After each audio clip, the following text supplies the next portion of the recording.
4 वेदों, 18 पुराणों और असंख्य शास्त्रों का मूल मंत्र है ओम। सनातन धर्म की नींव जिस महामंत्र पर पड़ी वो ओम ही है। ओंकार की गूंज यूं तो भारत के कण कण में सुनाई देती है, लेकिन इसी भारत भूमि पर एक तीर्थ ऐसा भी है जहां साक्षात ओम के दर्शन होते हैं। भगवान शंकर का पावन धाम ओंकारेश्वर, जहां नर्मदा और कावेरी जैसी नदियां मिलकर ओम आकार के एक टापू की रचना करती हैं। तो आइए भगवान भोलेनाथ के इस पावन धाम की यात्रा आरंभ करते हैं।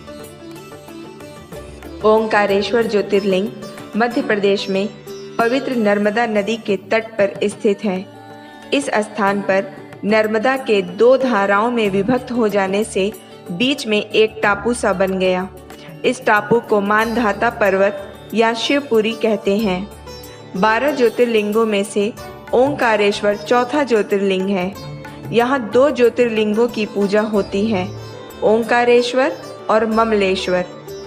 यही एक ऐसा ज्योतिर्लिंग है जो नर्मदा नदी के उत्तरी तट पर स्थित है। ऐसा कहा जाता है कि ये तट ओम के आकार का है। यह ज्योतिर्लिंग पंचमुखी है। लोगों का मानना है कि भगवान शिव तीनों लोकों का भ्रमण करके यहाँ विश्राम करते हैं। तभी रात्रि में यहाँ शिव जी की शयन आरती होती है। इस ज्योतिर्लिंग की स्थापना के विषय में कई कथाएं प्रचलित हैं। एक कथा के अनुसार भगवान राम के पूर्वज राजा मानधाता ने इस पर्वत पर घोर तपस्या करके भगवान शिव को प्रसन्न किया था।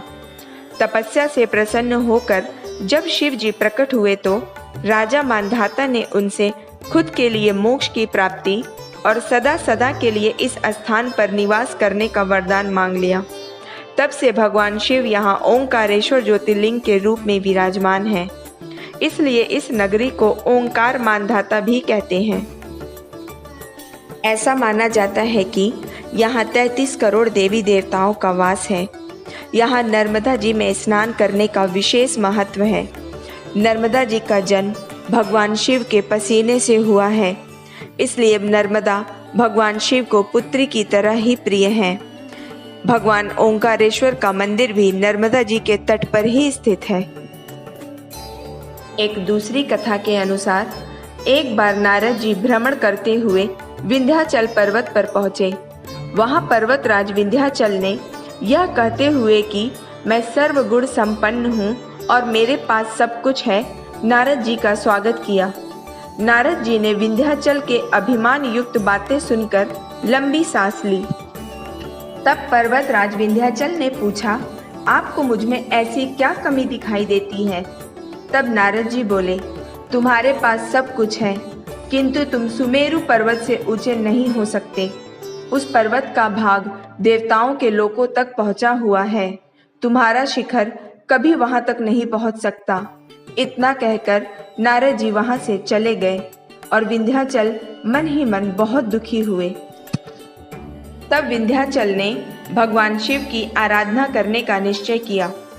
जहां साक्षात ओमकार विद्यमान है, वहां उन्होंने शिवलिंग स्थापित किया और प्रसन्न मन से 6 माह तक भगवान शिव की पूजा अर्चना की। शिव जी प्रकट हुए और उन्होंने विंध्याचल से वरदान मांगने को कहा। तब विंध्य ने कहा, आप मुझे बुद्धि प्रदान करें जो अपने कार्य को सिद्ध करने वाला हो। भगवान शिव ने तथास्तु कहा। तभी वहां कुछ ऋषि और देवतागण आ गए। सभी ने शिव जी की आराधना की और उनसे सदा के लिए यहाँ विराजमान हो जाने की प्रार्थना की। भगवान शिव प्रसन्न हुए और वह ओंकार लिंग 2 लिंगों में विभक्त हो गया। जो पार्थिव लिंग विंध्य के द्वारा बनाया गया था वह परमेश्वर लिंग अथवा ममलेश्वर लिंग के नाम से जाना जाता है, और भगवान शिव जहाँ स्थापित हुए वह लिंग ओंकारेश्वर लिंग कहलाता है। इस प्रकार यहाँ भगवान शिव के 2 ज्योतिर्लिंग स्थापित हैं, किंतु 12 ज्योतिर्लिंगों की गणना करते समय इन दोनों लिंगों को एक ही गिना जाता है। ओंकारेश्वर की यात्रा ममलेश्वर ज्योतिर्लिंग के दर्शन के बिना पूरी नहीं होती। ओंकारेश्वर शिव का ज्योति रूप है। और ममलेश्वर पार्थिव।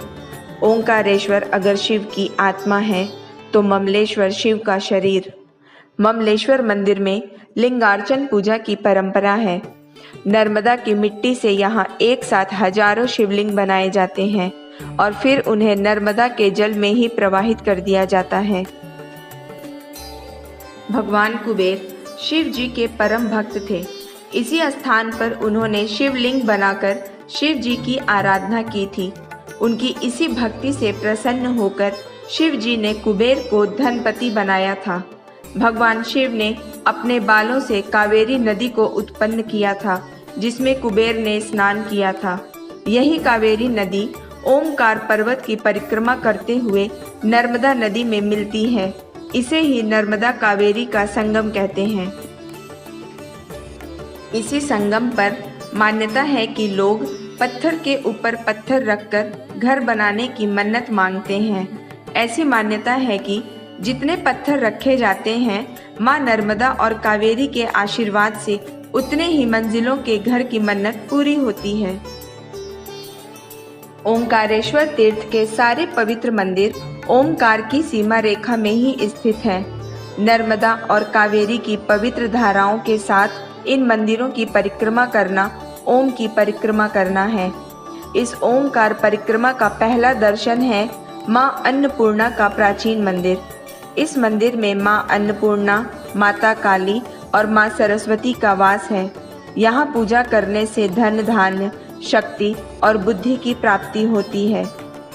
इसी परिक्रमा में एक प्रमुख मंदिर है भगवान ऋणमुक्तेश्वर का, जहाँ चने की दाल का प्रसाद चढ़ाकर आप इस जन्म के ही नहीं पूर्व जन्म के ऋणों से भी मुक्त हो सकते हैं। ओंकारेश्वर में शिव जी की आराधना बड़े विधि विधान से की जाती है। यहाँ शाम को माँ नर्मदा की आरती होती है। ईश्वर की आराधना करना परम शांति को पाना है, और जहाँ ईश्वर ने स्वयं ही धरती पर ओम रच दिया हो, उस तीर्थ की यात्रा करना साक्षात ईश्वर में मिल जाने के जैसा है। मोक्ष यात्रा में आज हमने ओंकारेश्वर ज्योतिर्लिंग के दर्शन किए। यात्रा में आगे भी हमारे साथ बने रहिए और विश्वास कीजिए, पृथ्वी से स्वर्ग तक जो एक स्वर गूंजता है वो है ओम।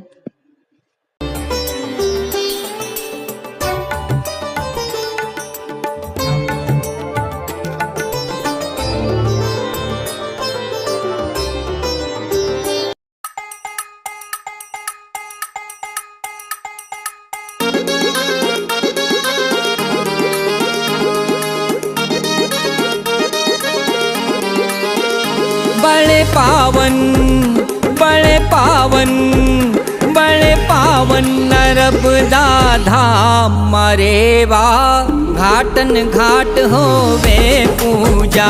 बड़े